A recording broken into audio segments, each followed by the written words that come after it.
کہانی ایک چھوٹے سے گاؤں کے بارے میں ہے جو پہاڑوں کے درمیان بسا ہوا تھا۔ اس گاؤں کا نام پہاڑی گاؤں تھا۔ یہ گاؤں بہت خوبصورت تھا۔ یہاں کے لوگ خوش مزاج اور ملنسار تھے، لیکن اس گاؤں کے بارے میں ایک خوفناک کہانی مشہور تھی۔ یہ کہانی ایک پرانی ٹرین کے بارے میں تھی جو رات کے وقت چلتی تھی اور جس کا نام خوفناک ٹرین رکھا گیا تھا۔ خوفناک ٹرین کی کہانی سننے کے بعد بچے اور بڑے دونوں ہی ڈر جاتے تھے۔ لوگوں کا کہنا تھا کہ یہ ٹرین ان لوگوں کو اٹھا کر لے جاتی ہے جو اپنے والدین کی بات نہیں مانتے، جھوٹ بولتے ہیں یا کسی قسم کی نافرمانی کرتے ہیں۔ جب رات کا اندھیرا چھا جاتا تھا تو گاؤں کے بچے اپنے گھروں کے اندر سہم کر بیٹھ جاتے تھے۔ ایک دن گاؤں کے بچے احمد اور سارہ اپنے دوستوں کے ساتھ کھیل رہے تھے۔ کھیلتے ہوئے انہیں بہت دیر ہو گئی اور انہیں اس بات کا احساس بھی نہ ہوا کہ رات کا وقت ہو چکا ہے۔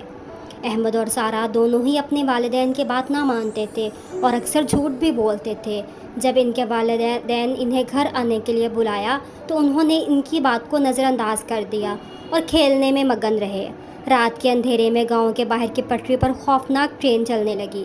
اس کا شور بہت ہولناک تھا، جیسے کوئی بڑے بڑے جھنکارے بجا رہا ہو۔ احمد اور سارہ نے ٹرین کی آواز سنی، لیکن انہوں نے اس پر کوئی دھیان نہ دیا۔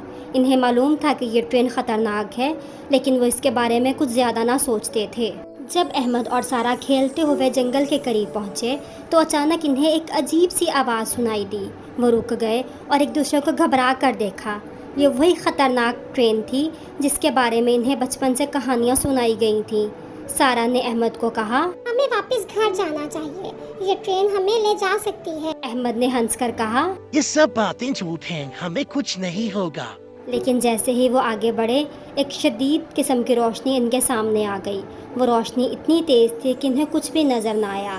اچانک وہ روشنی ماند پڑی اور ان کے سامنے ایک خوفناک ٹرین آ رکی۔ ٹرین کے دروازے خود بخود کھل گئے اور اس کے اندر سے ایک آواز آئی، آ جاؤ، تمہارا انتظار ہو رہا ہے۔ احمد اور سارہ دونوں ڈر گئے۔ انہوں نے بھاگنے کی کوشش کی، لیکن ان کے قدم جم گئے جیسے کسی نے انہیں زمین پر گاڑ دیا ہو۔ ٹرین کے اندر سے ایک سایہ دار آدمی نکلا جس کا چہرہ شدید قسم کا خوفناک تھا۔ وہ دونوں کو اپنی طرف بلا رہا تھا۔ جب ان دونوں نے خود کو ٹرین کے اندر پایا تو وہ بہت ڈرے ہوئے تھے۔ ٹرین کی ہر چیز پرانی اور خستہ حال تھی، جیسے کہ وہ صدیوں سے موجود ہو۔ اندر کا ماحول بہت سرد اور ہولناک تھا۔ احمد اور سارہ نے کوشش کی کہ وہ ٹرین سے باہر نکل سکیں، لیکن دروازے بند ہو چکے تھے۔ سارہ نے روتے ہوئے کہا، ہمیں یہاں سے نکلنا ہے، میں وعدہ کرتی ہوں کہ میں آئندہ کبھی جھوٹ نہیں بولوں گی۔ احمد نے بھی کہا، میں اپنے والدین کی ہر بات مانوں گا، بس ہمیں یہاں سے نکلنے دو۔ جیسے ہی انہوں نے یہ وعدے کیے، ٹرین کے اندر کی سردی کم ہونے لگی اور ماحول میں کچھ نرمی آئی، لیکن ابھی بھی ٹرین کے چلنے کا شور ان کے کانوں میں گونج رہا تھا۔ اچانک ایک بوڑھے آدمی کی آواز آئی، اس ٹرین میں وہی لوگ آتے ہیں جو اپنے والدین کی بات نہیں مانتے، جھوٹ بولتے ہیں اور نافرمانی کرتے ہیں، لیکن جو بچے اپنا وعدہ سچ کرتے ہیں وہ اس ٹرین سے نکل جاتے ہیں۔ احمد اور سارہ نے کہا، ہم وعدہ کرتے ہیں کہ ہم آئندہ کبھی جھوٹ نہیں بولیں گے اور ہمیشہ اپنی والدین کی بات مانیں گے۔ بوڑھے آدمی نے مسکراتے ہوئے کہا، ٹھیک ہے، تم دونوں نے اپنی غلطی تسلیم کی ہے، اب تمہیں جانے دیا جائے گا، لیکن یاد رکھو اگر تم نے دوبارہ ایسی غلطیاں کی تو یہ ٹرین واپس آ جائے گی۔ ایک زوردار جھٹکے کے ساتھ ٹرین رک گئی اور دروازہ خود بخود کھل گئے۔ احمد اور سارہ نے فوراً ٹرین سے باہر چھلانگ لگائی اور اپنے گاؤں کی طرف بھاگے۔ وہ دونوں بہت ڈرے ہوئے تھے، لیکن انہوں نے اپنی غلطی سے سبق سیکھ لیا تھا۔ جب وہ واپس اپنے گاؤں پہنچے تو ان کے والدین ان کا انتظار کر رہے تھے۔ انہوں نے سچائی سے اپنے والدین کو سب کچھ بتا دیا اور معافی مانگی۔